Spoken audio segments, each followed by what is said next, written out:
Listening test. You will hear a number of different recordings and you will have to answer questions on what you hear. You will have time to read the instructions and questions and you will be given time to check your work. All the recordings will be played once only. The test is in 4 parts. Now turn to part 1. You will hear a woman who is caring for her elderly mother talking to a friend. First, you have some time to look at questions 1 to 4.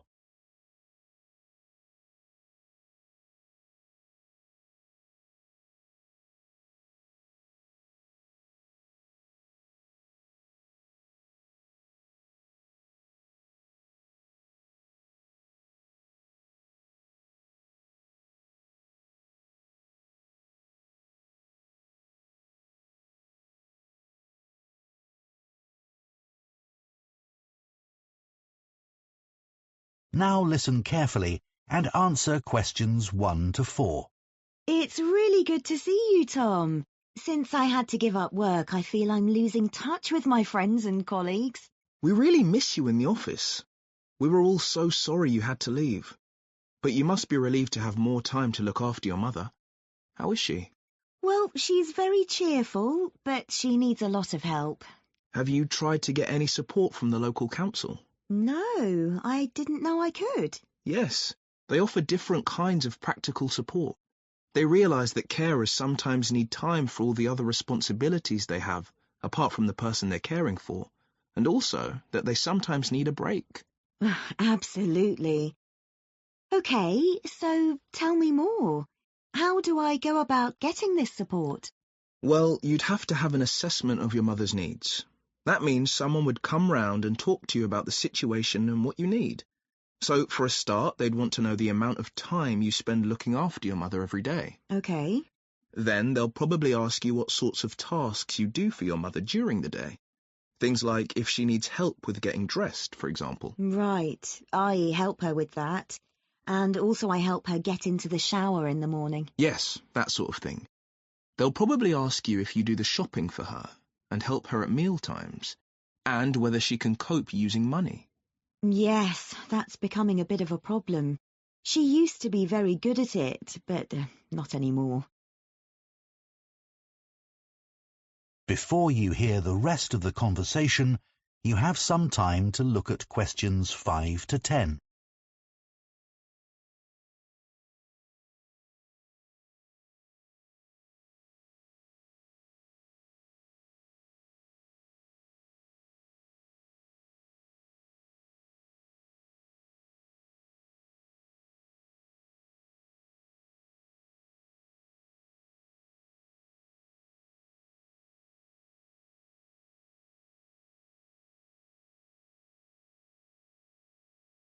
Now listen and answer questions 5 to 10.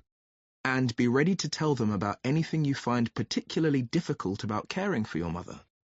So recently I've noticed she's started to have quite bad problems with her memory.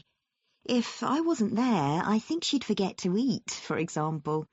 And often she doesn't seem quite sure what day it is. Yes, tell them about that. And are there any physical difficulties you have caring for her? Lifting her, for example. Yes, she's quite heavy, and I'm afraid of hurting my back. I'd be in real trouble if that happened. They can give you advice about that, and also about how to avoid the possibility of your mum having a fall. Great. So once they've done this assessment, if I'm eligible, what happens next? Well, they might support you financially. So they might help you with transport costs, like if you have to get a taxi to take your mother for an appointment, for example. I usually drive her myself, actually. So could I claim for the petrol? You could. And you can claim for the insurance too. Oh, right. And if you need help with the housework, they can arrange for someone to come along once or twice a week. And one other thing. I hope you don't mind me saying this, but it's important you look after yourself. And it seems to me you're under quite a bit of stress. I am, yes. Well, tell the council, because they may be able to give you some advice on how to minimise it. Really? Though, actually, I feel so much better having talked to you. I'll get in touch with the council straight away. Now, shall we go for coffee or something? That is the end of part 1. You now have 30 seconds to check your answers.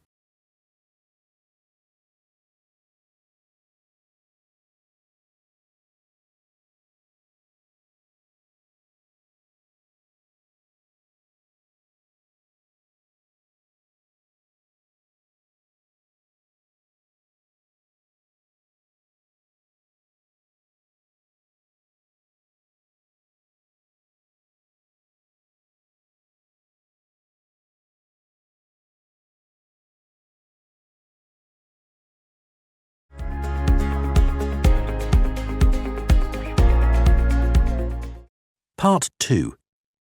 You will hear a man who works for Elmley Town Council talking to some people who want to join the small town's volunteer scheme. First, you have some time to look at questions 11 to 16.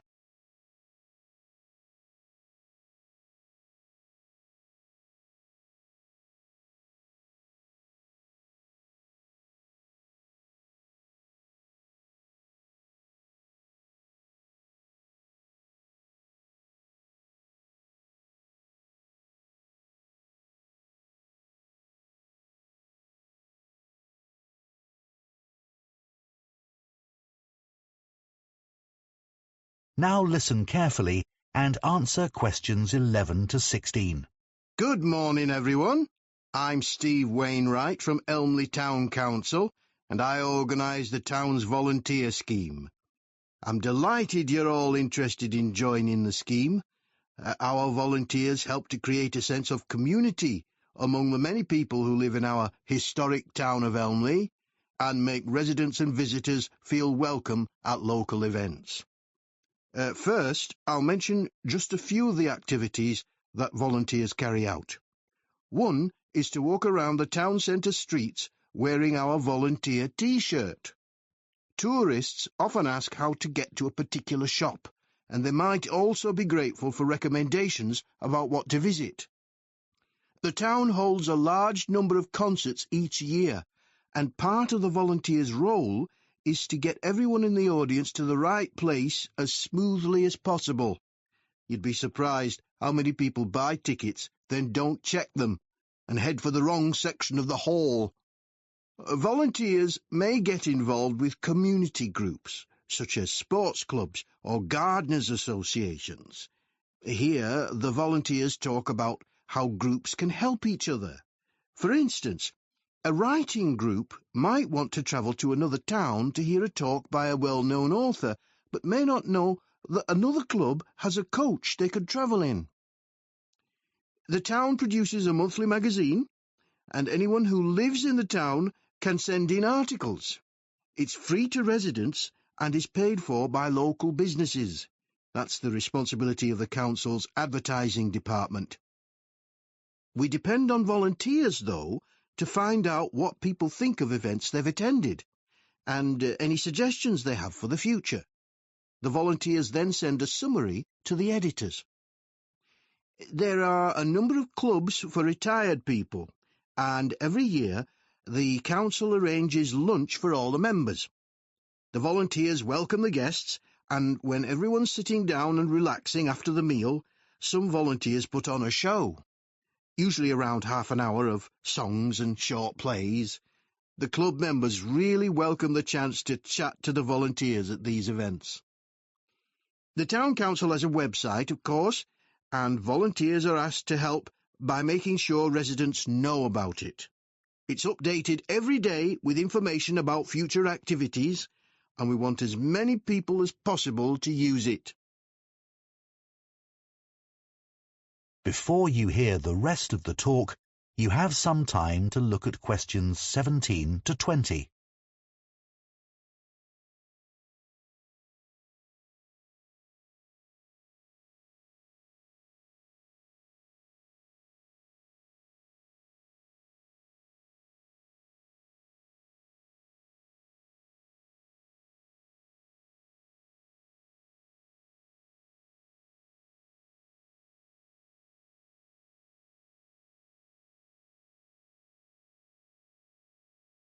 Now listen and answer questions 17 to 20. OK, now you know some of the things our volunteers do, I'll go on to some practical matters.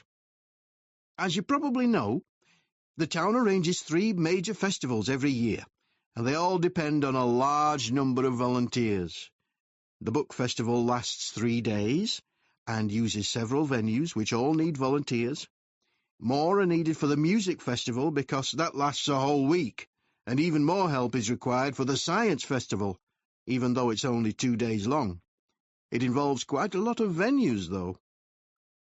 It's a good idea to help at the festival you're most interested in, because you can attend most of the events for free. We try to use volunteers who are flexible, though, because some festival events are held outdoors, and the weather may affect the size of the audience and even whether the event can take place, so there can be changes at short notice. What's essential, though, is being able to get on well with other people and also to deal with someone who's behaving badly, as occasionally happens. Our plan is to get you all working in September, after a week's training starting on the 2nd. So we'll be timetabling you for duties the following week, from the 9th onward. Later, in the week beginning September 23rd, we have a chat with each of you to find out how you feel about being a volunteer and what extra support you need. As a thank you to the volunteers, we arrange an annual event.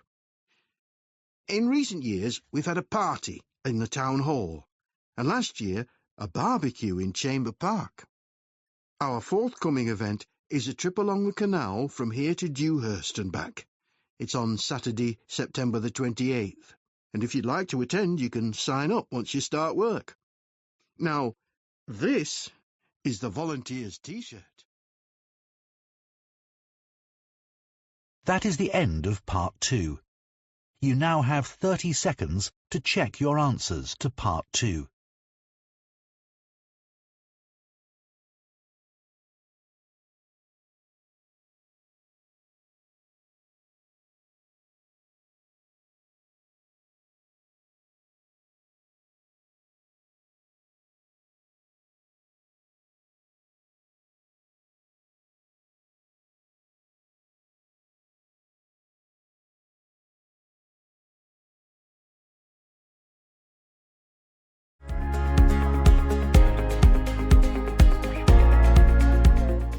Part 3.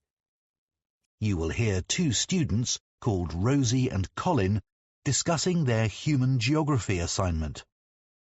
First, you have some time to look at questions 21 to 25.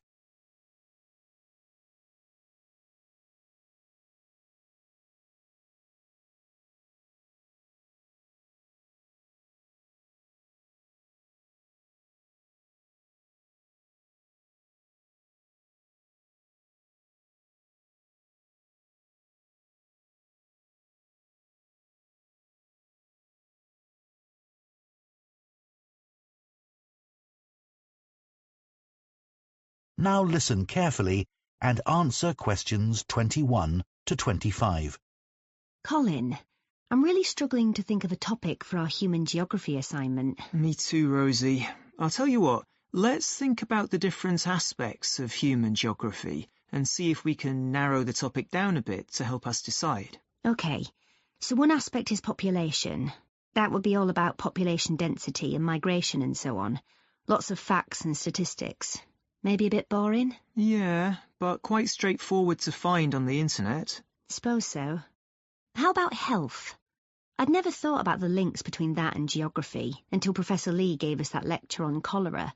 How in the 19th century, a physician used street plans and plans of water supplies to find the source of a cholera epidemic. Yes, fascinating, wasn't it? Or we could do something more general, like economies. So how financial and commercial factors are linked to the physical environment? Yeah. I thought that had been taken off the syllabus for this year. Has it? I'm not sure, but it might be best to avoid it. OK. Maybe we could do something on culture. We had that lecture about culture and geography last week. I didn't get much out of that. It was all so general, and the lecturer didn't give any useful examples. Yeah, I hardly took any notes. It didn't seem worth it. Me neither. We could focus on poverty. That's something that's a global problem. The trouble is, Dr. Lee was saying, that you have to be careful with some of the figures relating to poverty. They're sometimes deliberately manipulated. You mean the information gets changed for political reasons? That sort of thing, yes. Before you hear the rest of the discussion, you have some time to look at questions 26 to 30.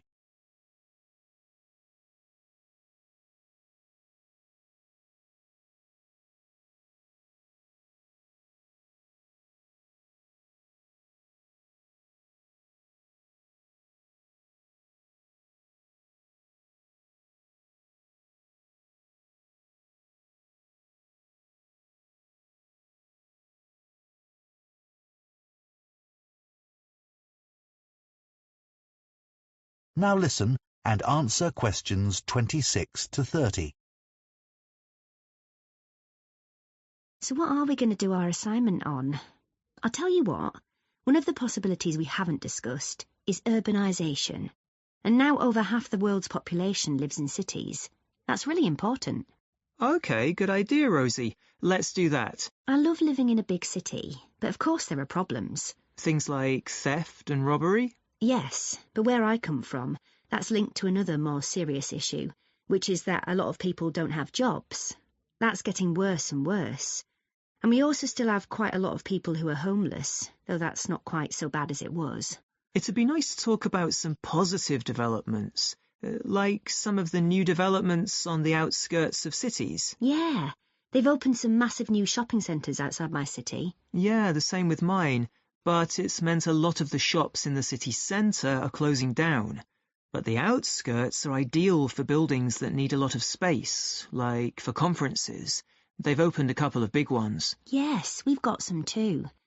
It'd be nicer to have more facilities for things like football too, but that's not happening where I live. Same in my area.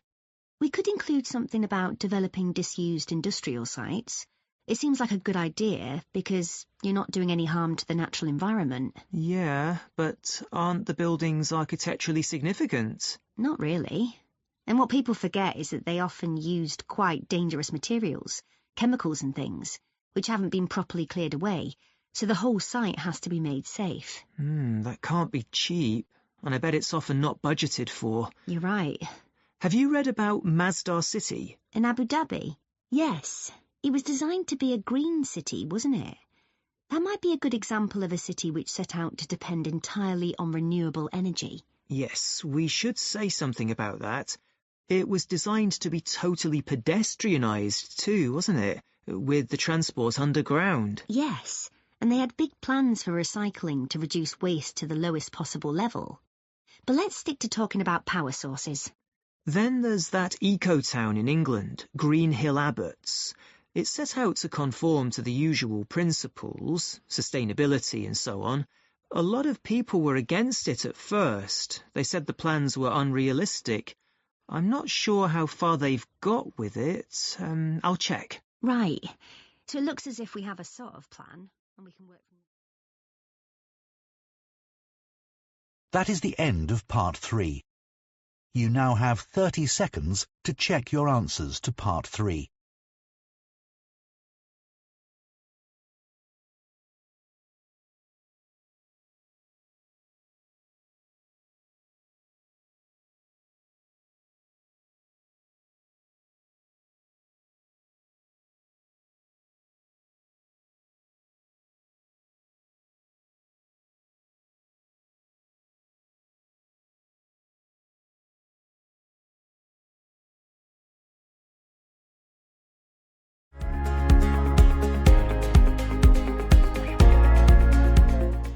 Part 4.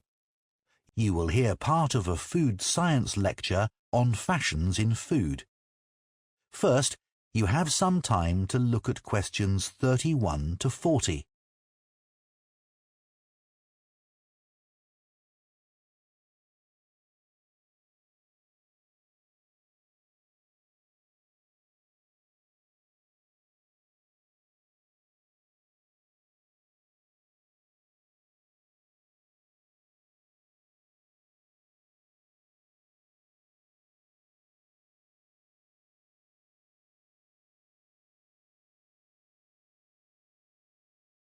Now listen carefully and answer questions 31 to 40. There are trends in food much as there are trends in clothing.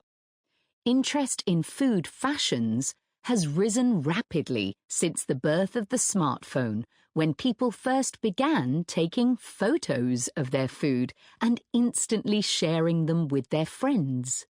The food industry in the UK in particular is obsessed with finding and exploiting the next big food trend.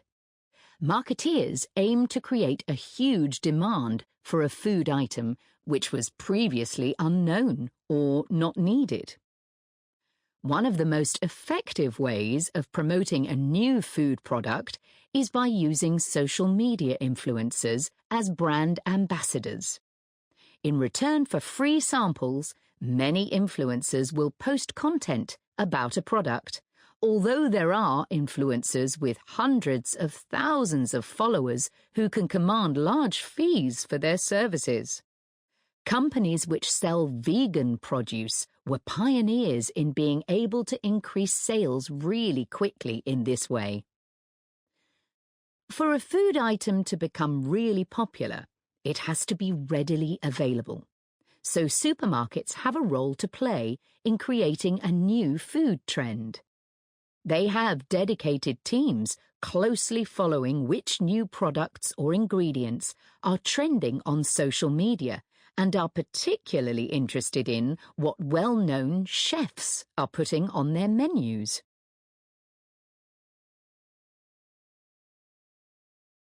I'd like to look at a few examples of marketing campaigns which were really successful in launching a new fashion trend. Starting in the 1990s with the avocado. A British PR company was hired to raise its profile and stimulate demand.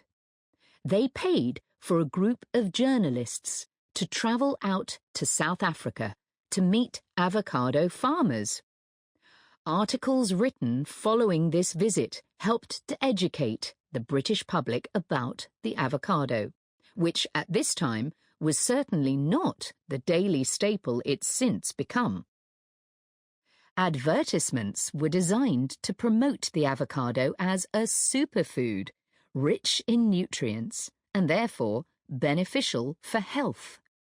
Avocados became hugely fashionable, and within a few years UK avocado sales had grown from £13 million annually to around £150 million, making it one of the most successful fresh produce campaigns in UK history. Oat milk is a recent example of a new product which became fashionable very quickly. Now there are many brands available, but one company which had early success was the Swedish brand Oatly. They attracted a lot of attention with a media campaign which used provocation as a way of getting their message across effectively. The fact that this campaign aggravated competitors producing milk from dairy cows was seen as a plus, as it helped to make oat milk seem cool. In the USA, the brand decided against a big retail launch in favour of getting the product into coffee chains, which removed the need for a big advertising budget. This proved far more effective than offering samples in supermarkets. Oat milk had an advantage over other alternative milk products, such as almond milk. Many consumers prefer it because it has less of an impact on the environment. It requires significantly less water to produce than other alternative milk products, and it also has a relatively low carbon footprint. Norwegian skrei, a rarely available seasonal fish delicacy, otherwise known as Arctic cod, is now found on the menus of Michelin-starred restaurants throughout Europe. The demand for skrei has been used by a food marketing agency to build the reputation of Norway's fisheries in general.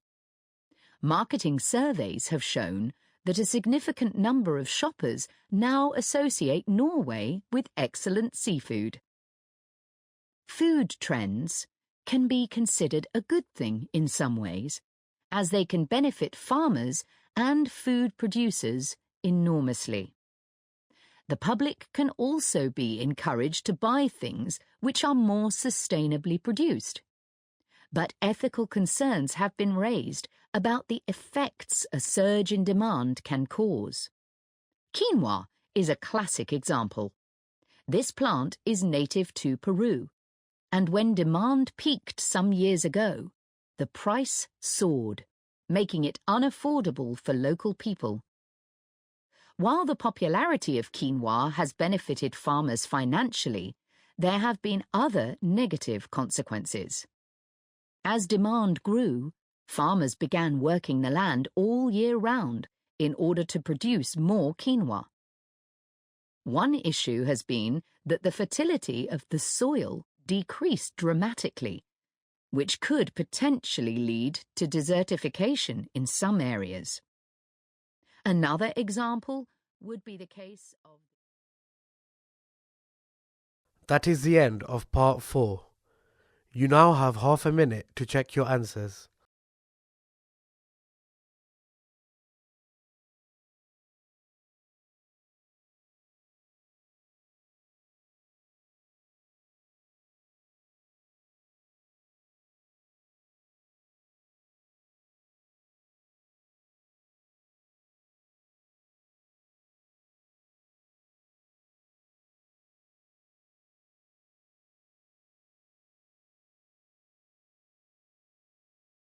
That is the end of the listening test.